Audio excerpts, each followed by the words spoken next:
एक बड़ा आरोप हम लोग का रहता था कि भाई सब हम लोग कांग्रेस के खिलाफ लड़ते हैं। आप देख लेंगे ये जिन जिन चीजों का हमने किया है, उजियारपुर को देख लीजिए, काराकट को देख लीजिए, दरभंगा को देख लीजिए, हम लोग जहाँ बीजेपी, जदयू, कांग्रेस और शायद मुमकिन है कि राजद का तो कोई है नहीं, तो हम लोग ये तीनों जो हम वर्तमान में हैं उनके खिलाफ हम लोग इलेक्शन लड़ने जा रहे हैं। एआईएमआईएम चीफ असदुद्दीन ओवैसी ने बड़ा दांव खेल दिया है। जी हां, लोकसभा चुनाव को लेकर धीरे धीरे सभी पार्टियां अपने पत्ते खोल रही है। इन सब के बीच असदुद्दीन ओवैसी की पार्टी एआईएमआईएम ने भी बड़ा ऐलान कर दिया है। पार्टी के बिहार प्रदेश अध्यक्ष अख्तरुल इमान ने आज कहा कि उनकी पार्टी बिहार की 11 सीटों पर लोकसभा का चुनाव लड़ेगी। जी हां, बड़ी खबर बिहार से, जहां असदुद्दीन ओवैसी की पार्टी एआईएमआईएम बिहार की 11 सीटों पर लोकसभा चुनाव लड़ेगी। 11 सीटों पर लोकसभा चुनाव लड़ने का ऐलान हो गया है। जिन 11 सीटों पर पार्टी लड़ेगी उसमें किशनगंज, कटिहार, अररिया, पूर्णिया, दरभंगा, भागलपुर, काराकाट, बक्सर, गया, मुजफ्फरपुर और उजियारपुर शामिल है। इन 11 सीटों पर चुनाव लड़ने का ऐलान करते हुए पार्टी के प्रदेश अध्यक्ष अख्तरुल इमान ने बताया कि दूसरे दलों से भी उनकी बातचीत चल रही है। क्या कुछ कहा है अख्तरुल इमाम ने, हम आपको पहले वो सुनाते हैं। ये 11 स्थानों पर जहां से काफी लोग उत्सुक हैं लड़ने के लिए, हमारे कार्यकर्ता और कई जो जिम्मेदार किस्म के लोग हैं हमारे प्रत्याशी बनने के लिए उत्सुक हैं, तो हम लोगों ने अभी 11 सीटों का अभी वो है जहां हम लोग इलेक्शन लड़ेंगे। वो सीटें हैं तो अररिया, पूर्णिया, कटिहार, किशनगंज, ये चारों जगह सीमांचल के हैं। यहाँ चारों जगह पर हम लोग अपना कैंडिडेट उतार रहे हैं। दरभंगा में उतार रहे हैं और मुजफ्फरपुर में, उजियारपुर में, काराकट में, बक्सर में, गया में और भागलपुर में। एक बड़ा आरोप हम लोग का रहता था कि भाई सब हम लोग कांग्रेस के खिलाफ लड़ते हैं। तो आप देख लेंगे ये जिन जिन चीजों का हमने किया है, चाहे उजियारपुर को देख लीजिए, काराकट को देख लीजिए, दरभंगा को देख लीजिए, हम लोग जहाँ बीजेपी, जदयू, कांग्रेस और शायद मुमकिन है कि राजद का तो कोई है नहीं, तो हम लोग ये तीनों जो हम वर्तमान में हैं उनके खिलाफ हम लोग इलेक्शन लड़ने जा रहे हैं। हमारा मामला यही है कि सेकुलर समाज बने और दलितों और अखिलेतों को मान और सम्मान बने। सिर्फ सेकुलरिज्म के नाम पर इनका शोषण और दोहन होता नहीं रहे।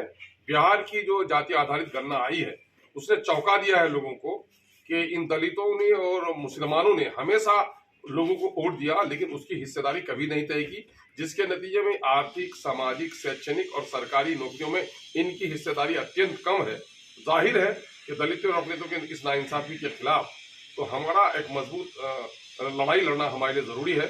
इस वजह से पार्टी ने फैसला किया है। सर, किन्हीं पार्टी के साथ गठबंधन करके आप चुनाव लड़ेंगे, अकेले चुनाव लड़ेंगे? हमारी 1-2 पार्टी से भी बात चल रही है और वो हमारे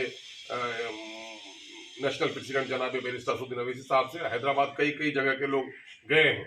हम लोगों ने कहा कि जो कुछ भी हमारी पॉलिसी बनेगी, लेकिन हमारा मामला चूंकि वहां से तय होता है, तो अभी कई जगह के जो प्रत्याशी लोग हैं वो लोग हैदराबाद गए हुए हैं और अलायंस के सिलसिले में बात चल रही है। सर, 11 सीटों पर प्रत्याशी भी चयन हो जाएगी?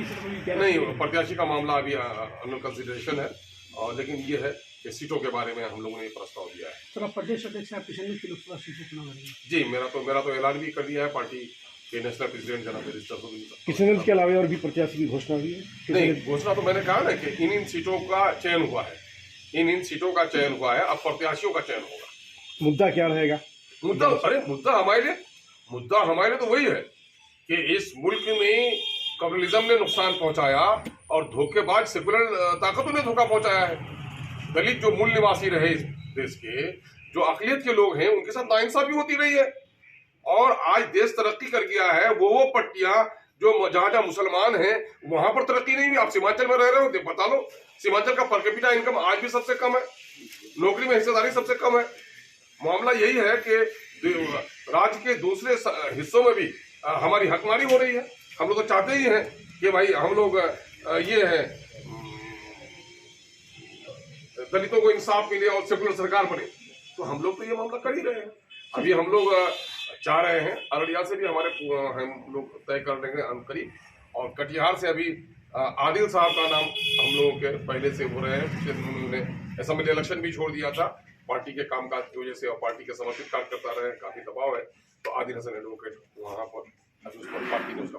तो आपने सुना अख्तरुल इमान को। अख्तरुल इमान ने कहा कि हम लोगों के बारे में कहा जाता था कि हम लोग सिर्फ कांग्रेस के खिलाफ उम्मीदवार उतारते हैं, लेकिन बिहार में बीजेपी, जेडीयू, कांग्रेस के खिलाफ कैंडिडेट दे रहे हैं। यानी उनका बड़ा ऐलान हुआ है। उनके लिए कहा जाता था कि कांग्रेस के खिलाफ ही सिर्फ उतारती है वो कैंडिडेट, बीजेपी की बी टीम कही जाती थी एआईएमआईएम। लेकिन अख्तरुल इमाम ने साफ कह दिया है कि इस बार हम लोग बीजेपी को नुकसान देंगे। जहां तक आरजेडी की बात है तो उनके खिलाफ भी चुनाव लड़ेंगे, लेकिन अभी तो लोकसभा में उनके एक भी सांसद बिहार से नहीं है। यह बात अख्तरुल इमाम ने कही है आरजेडी को लेकर।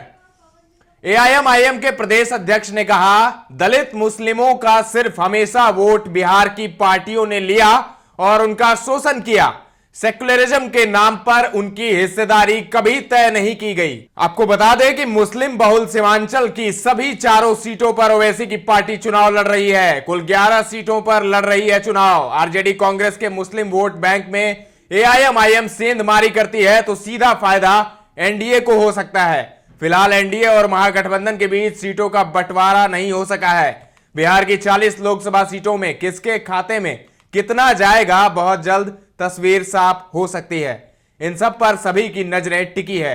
महागठबंधन से ज्यादा एनडीए में पेच फंसा हुआ है।